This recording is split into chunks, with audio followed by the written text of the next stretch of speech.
HANDAK THOKHIBA ECHAONA MARAM OIDUNA AWABA MAYOKNAKHRABA THONGJU Assembly Constituency की MANUNG CHANBA Uchekon Nongpok Gram Panchayat की Manungda Leiba Emung Chamriga Kunipanda Tengbang Potlam Yenthokkhre Kongbo Uchekon Khunau Awang Community Hall da Manipur State Rural Livelihood Mission MSRLM gi meeting makada THONGJU Apunba Cluster Level Federation Sinduna Yenthokkhre Tengbang Potlam adu Nestle India Limited amadi Bosco Net na sponsor tauki Thoramadu Chief Guest Oina Saruk Kiba MSRLM gi State Mission Director and Bandana IAS na hai MSRLM gi makada lairiba Masa Loisang amadi Self Help Group sing hasina Tauriba Thabak sing icham chamba group sem laga leibanate haibasi handak Manipur da kumjali sing ani ga kulhumdoi degi thorakiba irang amadi ising ichau ge awa ana kya tarak padu da mayek seng atakli awaba nanglaba miyoi kya gi manakta chatuna hak thengnana awa nungai khangdokpaga loinana makhoi gi damak angamba mateng pangduna lakli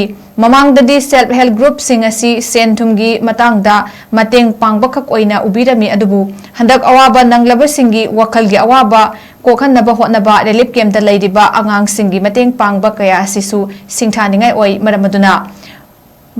Mathau taba sing adu ministry da approach tawbaga loinana atoba company sing da mateng panghannabasu hotnaminasi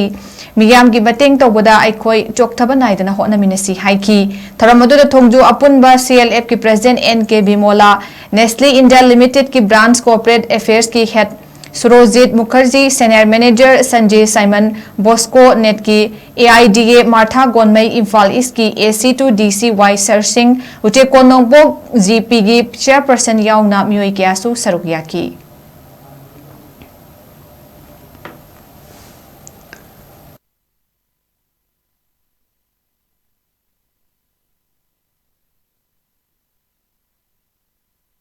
ay staff singa to the khabat sing se masama sai khalaga bu to te maya khalaga to mapham sing du iske chatala flood ki bu ogira economic balance ki bu ogira to the khabat sing se pura tamda bu sape le hanadi apoi ji sa group sing se cham chaba pisakra ki financial literacy enterprise promotion to the two ko ogira ba par bu pura isi apoi se achho samane ko le to the khabat sing se to ga we should be aware of it. No, Kampiba. See, Miss Yakaba, we did the money, the Zeriba Committee, Cyberly, environmental changes, climate changes, they were answer. Calamity Popa or Sukuba Mama for them say, when a farm ready to laugh at the we have to be prepared. Sukuma Pokoma conduct is a community among the Kamina, Kemisike, Kamina, Toxicate, see the Kanaka.